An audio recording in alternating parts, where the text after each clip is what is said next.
El antiguo régimen, en inglés d'Ancien Régime. El antiguo régimen es como se llama el sistema político, social, económico y cultural de Europa hasta la Revolución Francesa. Este sistema predominó desde el siglo XV hasta el siglo XVIII, donde llegaron una serie de cambios causados por un movimiento principal, que era la Ilustración, y otra serie de cambios como la Revolución Científica, la Revolución Comercial, etc., que causaron el declive de este régimen hasta la Revolución Francesa. Veremos qué era el antiguo régimen y cómo iba, y qué era la Ilustración. Nota, como hay gente que da sociales en inglés y gente que no, la explicación estará al mismo tiempo en castellano y en inglés, así que perfecto. Dicho esto, podemos empezar con el antiguo régimen. Como he dicho, el antiguo régimen era el sistema social, económico, político y cultural que utilizaba básicamente toda Europa desde los siglos XV hasta el siglo XVIII. Entonces son esas cuatro partes las que vamos a estudiar: la política, la sociedad, la economía y la cultura que tenía Europa durante el antiguo régimen. La política del antiguo régimen era bastante fácil de entender. Era tan simple como una monarquía absoluta, es decir, un solo monarca tiene todo el poder absoluto sobre el país, y no tiene más misterio. La sociedad del antiguo régimen sí que era un poco más compleja. Era una sociedad estratificada, eso en inglés se dice stratified. Tenía un sistema parecido al de las clases sociales que tenemos hoy en día, con la diferencia de que las clases no eran meramente simbólicas, se llamaban estamentos, status en inglés. Y dependiendo de a qué estamento pertenecías, las cosas te iban de una manera o de otra. Me explico. La sociedad del antiguo régimen era tal que así. Tenemos 3 estamentos y 2 grupos. El primer gran grupo era el grupo privilegiado. Como el nombre indica, los estamentos privilegiados tenían derechos y lujos que los demás estamentos no podían tener. Había 2 estamentos privilegiados: el clero, que era la iglesia, y la nobleza, que eran los súper ricos de familias poderosas. Algunos de esos privilegios eran no tener que pagar impuestos, y si eras del clero directamente tenías poder sobre la gente porque la iglesia tenía un control muy fuerte de la población, y si eras de la nobleza pues era muy fácil tener algo de poder, ya que la nobleza se va muy bien con el rey. Luego estaban los grupos no privilegiados, que como nos podemos imaginar eran lo contrario. Ellos tenían que hacer todo el trabajo, tenían que pagar todos los impuestos, no recibían casi nada a cambio y siempre estaban sometidos por los de arriba, por el rey, por la gente privilegiada, etc. Además, una parte curiosa del sistema de estamentos es que los estamentos se asignaban al nacer y no había forma de cambiarlos. Es decir, que aunque tú fueras igual de rico o incluso más rico que la gente de la nobleza, si tú habías nacido en el estamento no privilegiado, te quedabas ahí para siempre, sin derechos, pagando impuestos, etc. Por esa razón, como todo el mundo, por diferente que fuera, estaba siempre en el estamento no privilegiado, dentro de este estamento había tipos de personas, por así decirlo. Estaba la gente de la burguesía, que eran los ricos, que eran muy ricos pero no tenían privilegios, las clases urbanas populares, que eran pues la gente artesana, la que se dedicaba a las artesanías y ese tipo de cosas, y los campesinos, que eran todo el mundo, porque en esta sociedad no existía el paro, si no tienes trabajo te vas al campo y ya está. Y eso sería, en resumen, la sociedad estratificada del antiguo régimen. Al principio, la economía europea era bastante sencilla. Era una economía agraria donde no se vivía de nada más que fuera el campo. Todos los países europeos vivían de la agricultura. Por razones como esa, durante el antiguo régimen la mayoría de la gente era pobre, porque se vivía del campo y poco más, es así de simple. No tiene más misterio, agricultura y ya está. Y eso sería un resumen del antiguo régimen. La sociedad estratificada, rey absolutista, economía pobre y poco más. Tampoco hay mucho interesante que explicar sobre esta parte. Pero, obviamente, hubo un proceso por el que se cambió este sistema, con el que se abandona el antiguo régimen. Es la parte que vamos a ver ahora mismo. Sapere aude. Atrévete a saber, en francés. Es el eslogan, movimiento de la revolución, del cambio que va a ocurrir en el siglo XVIII contra el antiguo régimen, y que vamos a ver ahora mismo. Y es que por 3 razones diferentes que vamos a explicar, nace un movimiento llamado la Ilustración, en inglés The Enlightenment. La Ilustración era un movimiento intelectual, un conjunto de ideas defendidas por mucha gente que cambiarían por completo, o casi, ya veremos a qué me refiero, el sistema del antiguo régimen. Como dije, tiene 3 grandes causas: la revolución científica, la revolución comercial y toda la influencia del filósofo inglés John Locke. La revolución científica, como el nombre indica, fue un periodo de avances muy acelerados en la ciencia. Se descubrieron la nomenclatura binomial, la vacuna, el método científico, entre muchos otros cambios. La parte interesante de esta revolución y la que realmente influyó en la Ilustración no fueron los descubrimientos como tal, sino el cambio de mentalidad que hubo en la ciencia con esta revolución. Y es que antes de la revolución científica, casi toda la ciencia era básicamente religión. Sin embargo, esta revolución empezó a darle mucha más importancia a la observación y al razonamiento lógico para explicar las cosas. Un cambio que influiría mucho en la Ilustración. Dicho esto, pasamos al punto número 2, la revolución comercial. Al principio dije que durante el antiguo régimen la economía era pobre y sencilla, agricultura y poco más. Sin embargo, con el tiempo, las potencias europeas se dieron cuenta de que podían comerciar entre ellas con todos los recursos que podían obtener de las Américas que llevaban poco tiempo descubiertas. Así surgió el mercantilismo, el capitalismo, el comercio global y Europa se empezó a enriquecer de una manera impresionante. Europa se volvió el continente más poderoso del mundo y todos, hasta la gente de los estamentos bajos, se beneficiaron de esta revolución. Funcionaba tal que así. Europa es donde estaba el centro del comercio, las artesanías, donde se fabricaba todo. De América es donde se traía el material para comerciar y para fabricar artesanías. Y de África es donde se traía la gente para que trabajara el material que se extraía de América y se convirtiera en cosas con las que poder trabajar. Europa ganó muchísimo dinero con esta idea del comercio internacional y también empezó a invertir el dinero en más cosas que la agricultura. Y es aquí donde ocurre el milagro de la vida y nace el sistema económico capitalista, que es prácticamente el sistema económico que se utiliza hoy en día. No voy a complicar la cosa con mucho de economía, pero para tener una idea básica, el capitalismo es un sistema que se basa en arriesgar capital, que es riqueza, para generar todavía más riqueza. Un ejemplo rápido. Pon que yo cojo mi capital, o sea, mi dinero, y me creo una empresa. Eso es un riesgo porque igual me sale mal y me voy a la ruina. Pero digamos que sale bien. Ahora, ese capital que he arriesgado me ha dado una empresa que me genera aún más dinero del que tenía antes, por lo que gano un beneficio, gano más capital. Y yo cojo ese capital y me lo vuelvo a arriesgar en mejorar la empresa, lo que sea, y así voy generando aún más capital. Y va en un ciclo, en un ciclo. Y es así como funciona el capitalismo, básicamente. También es aquí donde se crea el concepto de la sociedad anónima, en inglés Joint Stock Company. En resumen, una sociedad anónima es una empresa que cotiza en bolsa y vende acciones. Una acción es un porcentaje de una empresa. Si tú compras una acción del, por ejemplo, el 2% de una empresa, tú tienes el 2% de lo que sea que valga esa empresa. Entonces, si arriesgan su capital y ganan y ahora valen más, aunque tú tienes el mismo 2%, ese 2% es de una cantidad mayor, vale más. Y si ahora lo vendes, te pagarán más del que pagaste tú cuando lo compraste. Y en resumen, las sociedades anónimas van así. Y eso sería todo lo que hizo Europa para hacerse más rica. O casi todo. Hay una cosa un poco curiosa y un poco triste, y lo bastante grande para dedicarle un punto entero del tema. ¿Recuerdas que te dije antes que África ponía a los esclavos para el comercio mundial? Mira, aparte de las cosas bonitas como el capitalismo y todo eso, Europa hizo alguna cosa un poco más triste para enriquecerse a costa de los demás. El comercio atlántico de esclavos, en inglés Atlantic Slave Trade, y sí, eso tiene nombre propio, fue el mayor acuerdo de negocio humano de la historia de la humanidad. Esto funcionaba de una manera sencilla.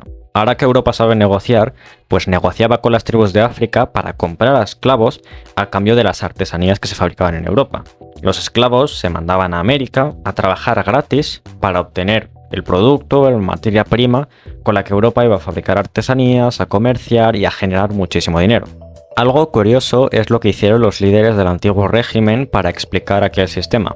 En el sentido de que la sociedad era totalmente cristiana y el cristianismo siempre dijo que todos somos iguales, que todos nos tenemos que tratar igual, tal cual. Entonces eso de coger a medio mundo y tratarlo como basura para que se ponga a trabajar, pues era un poco difícil convencer a la gente de eso. El problema, que luego veremos que la Ilustración lo intenta corregir a medias, es que las monarquías absolutas también tenían control absoluto sobre la iglesia, por lo que fue fácil inventar el racismo, por así decirlo, e inventarse que los africanos, que era de donde se sacaban el 100% de los esclavos, no eran seres humanos y no se aplicaba esa teoría cristiana.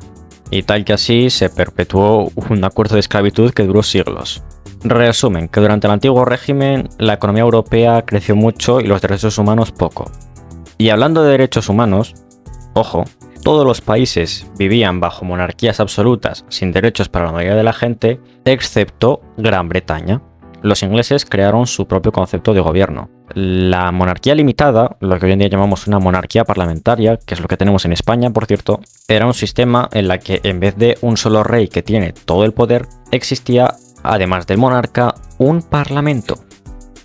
La monarquía limitada viene de la Revolución Gloriosa de 1688, en la que el rey Jacobo II, que quería una monarquía absoluta, se enfrentó a los parlamentarios, porque Reino Unido ya tenía un parlamento antes de eso. Como resultado, a Jacobo II lo quitaron y decidieron crear un sistema llamado monarquía limitada, en la que siempre, por ley, el rey y el parlamento tienen exactamente el mismo poder, y cada uno vigila al otro para que nadie se pase de listo. Pero es que fueron más allá. Para evitar que la gente acabara como en el absolutismo, todos abajo sin derechos y los derechos solo para la gente de estamentos altos, se creó una carta de derechos, para que todos los derechos naturales, que así es como llamaban a los derechos humanos, estuvieran por escrito y no pudiera venir aquí nadie a decir que la gente no tiene derechos. Además, también se concibió la idea de la separación de poderes, es decir, que el rey no tuviera todo el poder para él solito y que el parlamento tampoco tuviera todo el poder para él solito. Por cosas como esta, el filósofo inglés John Locke creó lo que él llamaba un contrato social. Según él, el gobierno existía porque el pueblo lo había puesto ahí y no por ninguna fuerza divina. Y los monarcas absolutos del antiguo régimen a veces llegaban a decir que ellos estaban ahí por fuerza de Dios y que por eso se les tenía que obedecer. Pero según este hombre, no, existe un contrato social, el gobierno está porque el pueblo quiere, y el gobierno tiene que proteger al pueblo y no someterlo. Esta fue la idea de John Locke, que llegó a Europa y que influyó en la gente para que se desarrollara la Ilustración. Dicho esto, después de las revoluciones, de la inspiración inglesa, es cuando llega una serie de filósofos en Europa que definen el movimiento ideológico de la Ilustración. Varios filósofos y científicos, los más importantes Montesquieu, Voltaire y Rousseau, empezaron a hacer lo posible por defender un mundo que funcionara de manera diferente, unas ideas distintas a las del antiguo régimen. Una comparación lado a lado. La gente del antiguo régimen utilizaba la superstición, la suerte y todas esas cosas para pensar. La gente ilustrada creía que era la observación, el razonamiento lógico, lo que definía el pensamiento. Respecto a la gente, a sus derechos tal y cual, el antiguo régimen definía derechos como lo que al rey le diera un poco la gana, mientras que el pensamiento ilustrado definía que existían derechos naturales para todos los humanos. Respecto a cómo entender el mundo, el antiguo régimen siempre utilizó la religión como respuesta para todo, sin pensárselo dos veces. El pensamiento ilustrado es más científico y cree que es la lógica y la ciencia la que realmente explica cómo son las cosas en nuestro mundo. Y hablando de la religión, en el antiguo régimen era prácticamente un riesgo no ser cristiano. La gente ilustrada tenía un pensamiento un poco distinto, creía que había que tolerar las demás religiones que no fueran como la nuestra. Y bueno, eso sería un resumen por encima del pensamiento ilustrado.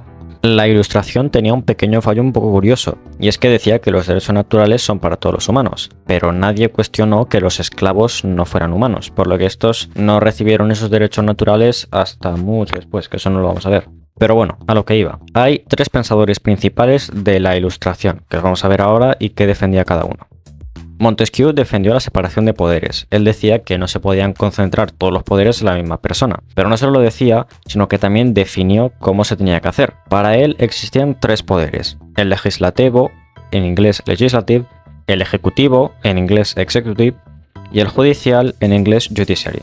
El Parlamento, el Gobierno y los tribunales respectivamente. El poder legislativo crea leyes, el poder ejecutivo gobierna aplicando las leyes y el poder judicial vigila que nadie se salte las leyes. Y cada cual tenía que ser independiente de los otros dos. Después estaba Voltaire, un científico y filósofo que defendía la libertad de expresión y la libertad de religión. Entre sus proyectos ilustrados estaba la primera enciclopedia de la historia, un diccionario de ciencias y de artes larguísimo en el que participaron muchos científicos, y él editó esa enciclopedia, y que a pesar de que los monarcas del antiguo régimen le intentaron censurar, pues se les apañaron para publicarla y ese conocimiento llegó a muchísima gente. Por último está Rousseau, o como sea que se pronuncie ese nombre, que siguiendo el ejemplo de John Locke defendió el contrato social y la soberanía del pueblo, que el pueblo se controlara a sí mismo. También defendía la igualdad entre todos y los derechos naturales, menos por los esclavos, obvio, y también insistía mucho en defender la educación, que la gente estudiara, que leyera, tal y cual.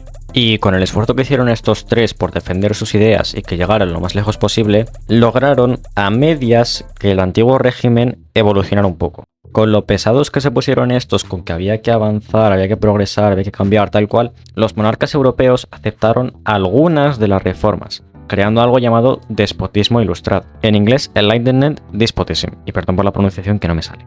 El despotismo ilustrado en el fondo era lo mismo, monarquía absoluta, esclavos, estatutos sociales, tal y cual. Aunque se hicieron algunos cambios a mejor, como aceptar lo de la tolerancia religiosa, facilitar la educación construyendo colegios, museos, tal y cual, hacer alguna reforma social, etcétera, etcétera. Y poco más. Y bueno, este es el antiguo régimen de ilustración en Europa. Ahora viene la parte que nos interesa. Mientras ocurría todo esto, ¿qué pasaba en España? Que es lo que vamos a ver ahora mismo. A decir verdad, andábamos un poco sin rumbo. Se nos acababa de morir el rey, Carlos II, y no teníamos un sucesor claro, así que no sabíamos muy bien qué hacer en aquel momento. Había dos candidatos a heredar el trono, Felipe d'Anjou, un Borbón, que había sido elegido por el propio Carlos II, y Carlos de Austria, que dentro de España no lo había elegido nadie, pero fuera de España, excepto los franceses que eran nuestros aliados, todos los países de Europa estaban de acuerdo en que fuera Carlos de Austria nuestro rey. Y claro, como nosotros no íbamos a aceptar que vengan los extranjeros a decirnos quién es el rey, pues se llevó a una guerra, la Guerra Española de Sucesión, en inglés The Spanish War of Succession, perdón por la mala pronunciación.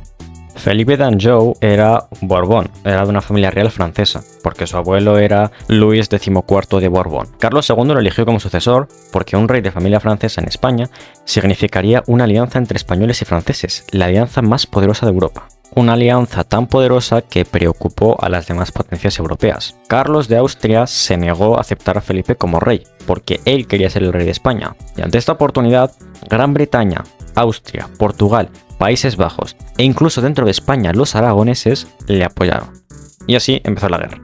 La guerra de sucesión fue al mismo tiempo una guerra europea y una guerra civil entre españoles, ya que los castellanos y los aragoneses pues no estaban de acuerdo. Castilla apoyaba a Felipe y Aragón apoyaba a Carlos.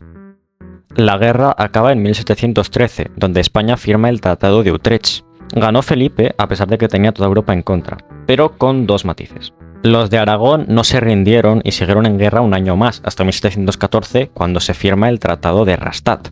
Y el segundo matiz es que, a cambio de que los países europeos aceptaran a Felipe como rey, les tuvimos que dar algo a cambio, y se produjo probablemente la mayor tragedia de la historia de España.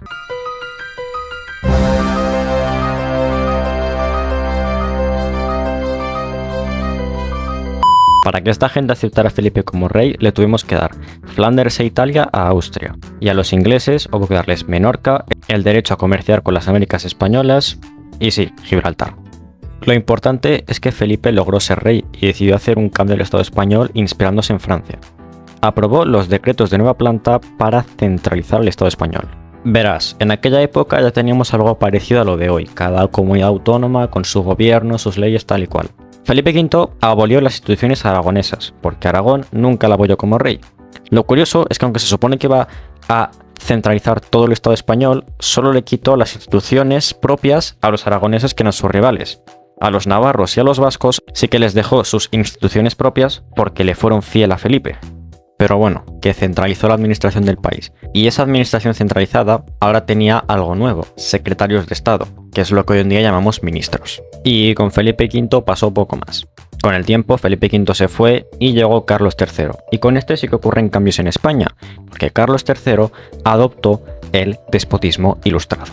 Eso sí, no empezó directamente siendo un déspota ilustrado. Al principio era un monarca absoluto del montón, pero al principio tenía unos secretarios de Estado o unos ministros italianos, como por ejemplo al marqués de Squillace, que tomaron una serie de decisiones que a los españoles no les gustaron y se produjeron unos cuantos disturbios. Los disturbios de Squillace, en inglés de Squillace Riots. Fue tras estas protestas que llegaron nuevos ministros como Aranda, Floridablanca, Campomanes, y con estos empezaron los cambios que realmente constituyen un despotismo ilustrado. A medias, porque no solo no se separaron los poderes, sino que todo lo contrario. El primer punto es que Carlos III intentó tener un mayor control sobre la Iglesia. Los jesuitas los expulsaron de España directamente, porque bueno, se les acusaba a ellos de haber provocado los disturbios de Squillace. Pero bueno, respecto a la economía, pues bueno, se permitió a otros países comerciar con América, se creó el Banco de San Carlos, se crearon fábricas, se crearon zonas de cultivo en Sierra Leona, varios cambios para impulsar la economía. También se crearon las sociedades económicas de amigos del país, sociedades privadas para pensadores ilustrados, para que promovieran la economía local, escuelas técnicas, salones de sus ideas, tal y cual. Y también para contentar a los pensadores ilustrados se crearon más colegios, centros de cultura o el famoso Museo del Prado de Madrid, que se construyó en esta época por Carlos III. Y bueno, en resumen, eso es lo que se estaba haciendo en España por dentro.